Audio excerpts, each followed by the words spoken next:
నిన్న మంత్రి కొండా సురేఖ చేసిన వ్యాఖ్యలపై అక్కినేని ఫ్యామిలీ సీరియస్ అయింది. మంత్రి వ్యాఖ్యలను తీవ్రంగా ఖండించారు అక్కినేని కుటుంబ సభ్యులు.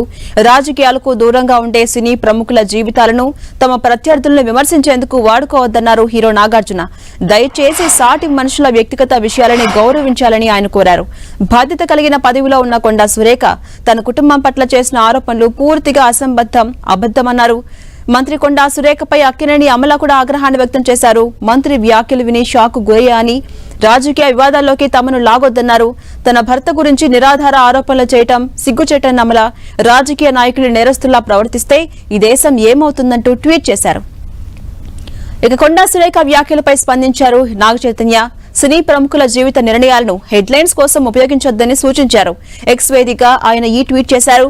మంత్రి కొండా సురేఖ చేసిన వ్యాఖ్యలు ఆమోదనీయం కాదన్న నాగచైతన్య, ఎన్నో ఆలోచనల తర్వాత పరస్పర అంగీకారంతోనే తన మాజీ భార్య తాను విడిపోయామని తెలిపారు. సినీ ప్రముఖుల వ్యక్తిగత జీవితాల నిర్ణయాలను మీడియా హెడ్లైన్స్ కోసం ఉపయోగించుకోవడం సిగ్గుచేటంటూ నాగచైతన్య పేర్కొన్నారు. అక్కినేని అఖిల్ సైతం కొండా సురేఖ వ్యాఖ్యలను ఖండించారు.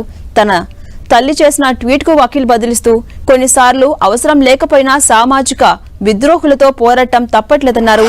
సుప్రియా యార్లగడ్డ సైతం మంత్రి వ్యాఖ్యలు దారుణమన్నారు. ఓ బాధ్యతాయుతమైన స్థానంలో ఉండి కూడా ఇలాంటి వ్యాఖ్యలు చేయడం సిగ్గుచేటన్నారు. మరోవైపు అక్కినేని సుశాంత్ కొండా సురేఖ వ్యాఖ్యలను తీవ్రంగా ఖండించారు. రాజకీయాలకు దూరంగా ఉండే సినీ ప్రముఖుల జీవితాలని మీ ప్రత్యర్థుల్ని విమర్శించడానికి వాడుకోకండంటూ ఎక్స్ వేదికగా చురకలంటించారు.